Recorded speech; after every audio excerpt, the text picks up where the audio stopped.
کے حضرت بلال حبشی مارا ستایا تینوں لب دیاں آپ گواچے سانو اپنی خبر نہ کوئی ساتھوں پارے ککھ گلیاں دے سانو آخ دے لوگ شدائی ننگ نموس دا ساڑ کے چولا گل پہنے تاج گدائی آزم اپنا آپ گوایا تاں یار نے چاتی پائی. حضرت بلال حبشی اتنی مار اتنی تکلیفیں. اچھا حضرت صدیق اکبر گزرے. اچھا ایک بات اور لکھی ہے سیرت نگاروں نے, وہ کہتے ہیں کہ ایک تو تھا نا جب تکلیف ہوتی تھی تو احد احد کہتے تھے, ایک جب کوئی کافر نظر آتا تھا نا اس طرح بندہ چڑھاتا نہیں کسی کو, جب کوئی بے ایمان کافر نظر آتا حضرت بلال کو تو آپ فرماتے احد احد احد, اللہ ایک ہے, اللہ ایک ہے, اللہ ایک ہے, اللہ ایک ہے. جب کوئی نظر آتا اب وہ مارتا, پھر آہستہ آہستہ وظیفہ پاک گیا, پھر سارا دن احد احد چلتا رہتا, سارا دن احد احد چلتا رہتا. حضرت صدیق اکبر گزرے قریب سے, بڑی تکلیف ہوئی. جناب ابو بکر صدیق رضی اللہ تعالیٰ عنہ نے کہا بلال اونچی ذکر نہ کیا کر, آہستہ کر لیا کر, اونچی آواز میں مارتے جو ہیں تجھے تو اس طرح کر, ذرا ذکر دو ہے نا, ایک ذکر جلی ہے ایک ذکر خفی ہے, تو دل میں ذکر کر لیا کر, اونچا نہ کیا کر, مار سے تو بچ جا. تو بلال نے کہا ٹھیک ہے, آپ نے جو نسخہ دیا اس پہ عمل کروں گا. 2 دن حضرت بلال حبشی نے دل میں ذکر کیا, مار ہی نہیں پڑی, مار ہی نہیں پڑی. جفا جو عشق میں ہوتی ہے, اقبال کہتا ہے جفا جو عشق میں ہوتی ہے وہ جفا ہی نہیں, ستم نہ ہو تو محبت میں کچھ مزہ ہی نہیں.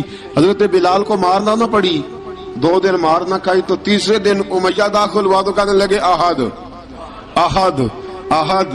اس نے پھر پکڑ لیا درہ, پھر اٹھایا کوڑا, پھر لگا مارنے. جناب حضرت بلال حبشی رضی اللہ تعالیٰ عنہ کو مار پڑ رہی ہے. جناب صدیق اکبر گزرے, کہا بلال تجھے منع کیا تھا, تو پھر شروع ہو گیا ہے. کہا حضور آہستہ ذکر کرنے میں مزہ ہی نہیں آتا, یہ مجھے مارتے نہیں, کسی کو کیا پتا چلے گا کہ بلال پہ سختیاں ہو رہی ہیں. حضرت بلال حبشی.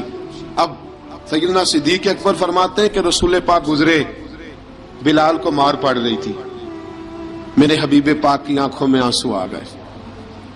بے خبر ہو جو غلاموں سے وہ آقا کیا ہے. حضور کی آنکھوں میں آنسو, اور حضور نے دعا فرمائی, کہا یا اللہ میرے بلال کو نجات دے دے, یا اللہ میرے بلال کو نجات دے دے. رسول پاک یہ کہہ کے گزر گئے. ایک کونے میں, حرم شریف کے کونے میں بیٹھ کے رسول پاک رو رہے ہیں. جناب صدیق اکبر نے کہا حضور کیا ہوا؟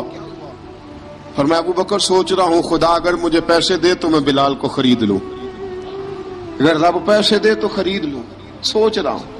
جناب ابو بکر صدیق گھر گئے, گھر جا کے حضرت عباس کو بھیجا, کہا امیہ میرا مخالف ہے, مجھ سے وہ بات نہیں کرے گا, آپ جائیے, آپ جا کے کہیے بلال کو بیچ ڈالے. حضرت عباس نے جا کے کہا بلال کو بیچ دو.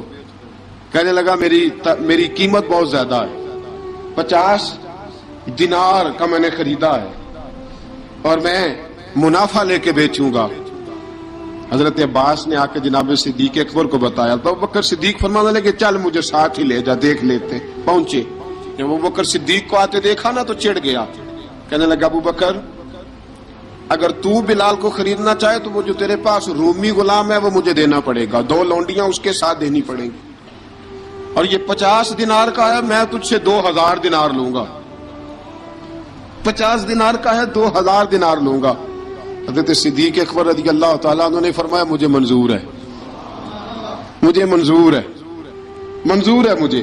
تو ابو بکر صدیق نے وہ تینوں غیر مسلم غلام لیے, 2000 دینار لیے. حضرت عباس نے بھی کلمہ نہیں پڑھا تھا. کہنے لگے ابو بکر تو کامیاب تاجر ہے, کیا کرنے لگے ہو؟ تو حضرت ابو بکر صدیق کہنے لگے آپ نے بھی کلمہ نہیں پڑھا, آپ کو اس سودے کا پتہ نہیں, آپ ابھی اس لذت آشنائی سے واقف نہیں, آپ نے بھی یہ ذائقہ چکھا نہیں, آپ ابھی اس راہ سے گزرے نہیں, آپ کو پتہ نہیں یہ بھی ایک ذائقہ ہے, یہ بھی ایک سودا ہے, یہ بھی ایک لذت ہے, یہ بھی ایک گہرائی ہے, یہ بھی ایک مزہ ہے, اس کا بھی آپ کو علم نہیں, آپ نے کلمہ نہیں نہ پڑھا. محبت کو سمجھنا ہے تو نہ سے خود محبت کر, کنارے سے کبھی اندازہ طوفان نہیں ہوتا. فرمایا ابھی تو راہ گزر میں ہے, کہتے مقام سے گزر, ابھی ذرا آگے چلیں گے نا, جب آپ کلمہ پڑھیں گے تو آپ کو پتہ چلے گا. حضرت سیدنا بلال حبشی کو لینے کے لیے صدیق اکبر پہنچے، 2000 دینار، 3 غلام پڑھے لکھے سیانے سمجھدار جب دیے نا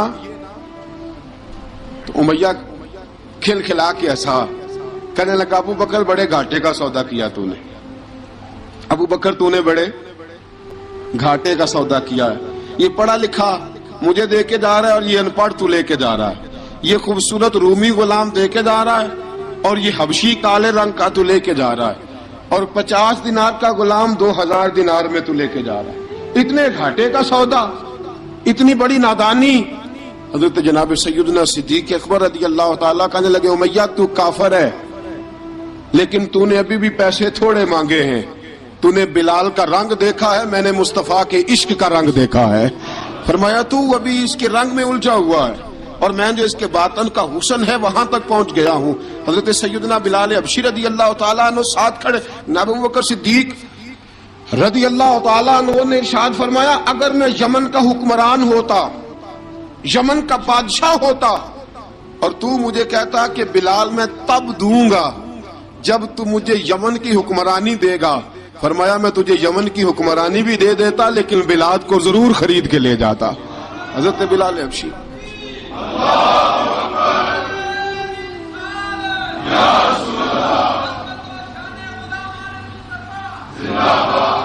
جناب سیدنا بلال حبشی حضرت سیدنا ابو بکر صدیق فرماتے ہیں جب میں بلال کو لینے گیا تو حال پتہ کیا تھا، ادھر دیکھیے گا، فرماتے ہیں کہ ٹانگیں اوپر کر کے نا جس طرح آدمی رکوع میں بیٹھتا ہے اس طرح کر کے نا ٹانگیں اور سر پھر زمین کو لگا کے اس طرح سجدے میں آپ جاتے ہیں، لیکن بالکل ٹانگوں کے ساتھ سر رکھ کے، فرماتے ہیں 4 بھاری چکیاں ریت پہ حضرت بلال تھے، ان کے اوپر چکیاں رکھی ہوئی تھی، اور فرماتے ہیں حضرت بلال تھوڑی تھوڑی حرکت کرتے تھے تو وہ چکیاں جسم کے ساتھ لگتی تھی نا، پارٹ ان کے، فرماتے ہیں زخم بن گئے تھے، خون نکلتا تھا، فرماتے ہیں میں نے وہاں سے جا کے حضرت بلال کو نکالا، پیسے دیے لے کے آیا تو جناب بلال کہنے لگے جلدی جلدی چلو حضور کے پاس، ذرا جلدی جلدی چلو در مصطفیٰ پہ جلدی کرو۔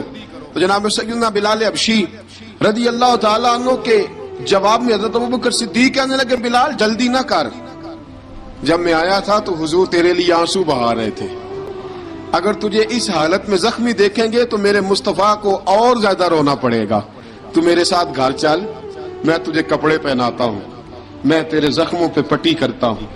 حضرت ابوبکر صدیق مزاج شناسائے نبوت تھے نا، فرمایا چل میرے ساتھ، میں ذرا تیری مرم پٹی کر لوں، میں ذرا تیرا منہ دھو ڈالوں، میں ذرا تجھے کنگھی کر لوں، تو میرے ساتھ چل۔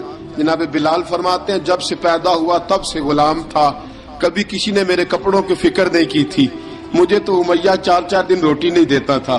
فرماتے ہیں جب میں گیا ابو بکر کے ساتھ، ابو بکر صدیق نے ایک چٹائی بچھائی، صدیق اکبر چٹائی کے اوپر میرے ساتھ بیٹھ گئے، فرماتے ابو بکر نے تیل منگایا، وہ تیل میرے زخموں پہ، ابو بکر صدیق نے وہ تیل میرے سر پہ، میری داڑھی پہ، فرماتے ہیں پھر کنگھا کیا، پھر ابو بکر صدیق نے ایک جوڑا منگایا، وہ کپڑے مجھے پہنائے، ابو بکر صدیق نے پگڑی منگوائی، وہ پگڑی کھول کے میرے سر پہ بندوائی، فرماتے ہیں ابو بکر نے مجھے تیار کیا، فرمایا تو آج جا رہا ہے در رسالت مآب پہ، در رسالت مآب پہ، آج تو پہنچ رہا ہے حضور کے دروازے پہ، بن کے جوگن مدینے نو جاواں گی میں، جو بیتی نبی نو سناواں گی میں۔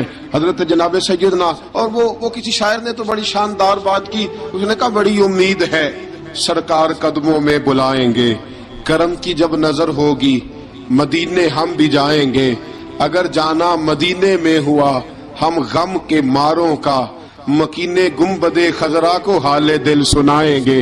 حضرت بلال حبشی رضی ان کے دل میں بڑی امنگ تھی آج جاؤں گا در رسالت مآب پہ۔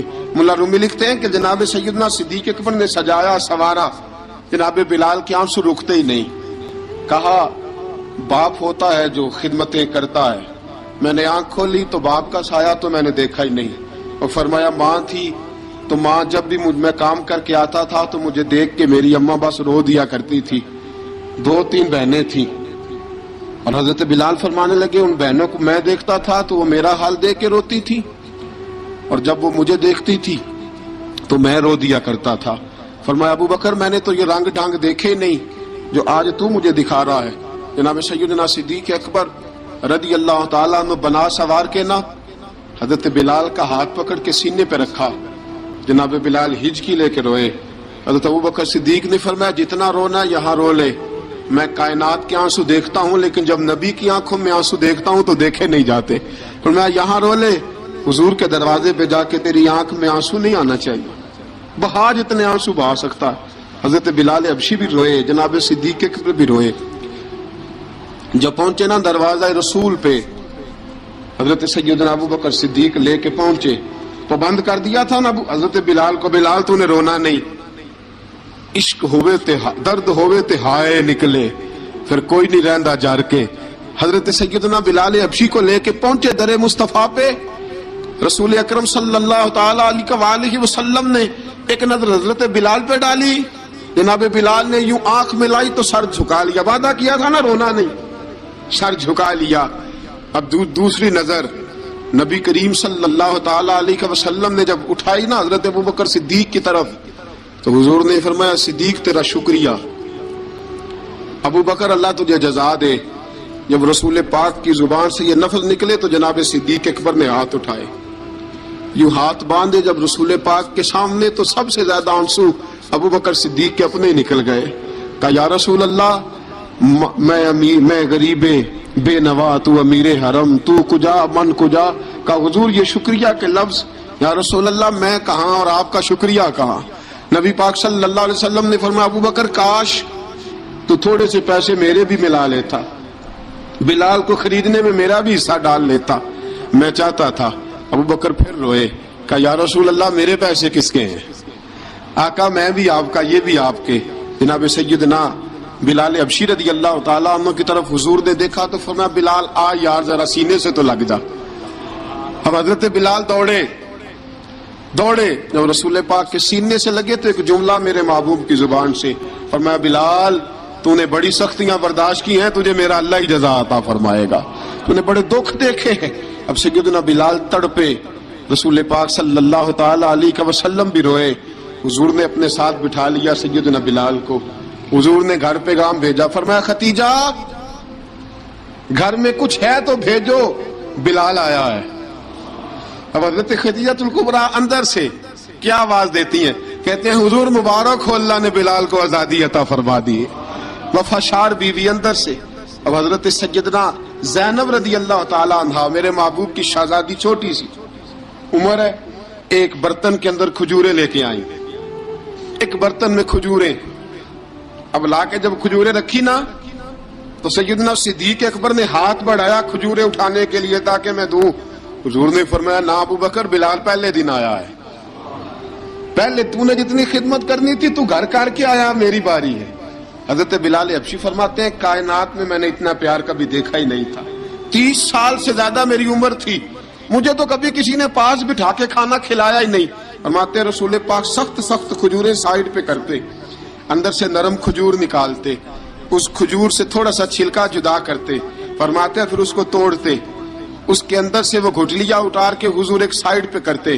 وہ نرم کھجور رسول جب میری طرف بڑھاتے، حضرت بلال فرماتے ہیں بھوک تو بڑی تھی لیکن آج بھوک ساری بھول گئی تھی. آج مجھے یوں لگتا تھا جیسے میں زمین پہ نہیں عرش کی بلندیوں پہ بیٹھا ہوا ہوں. آج لگتا تھا کائنات کی ساری نعمتیں، ساری رحمتیں، سارا کرم، ساری عطا، سارا فضل، ساری عنایتیں میری جھولی میں گر گئی ہیں.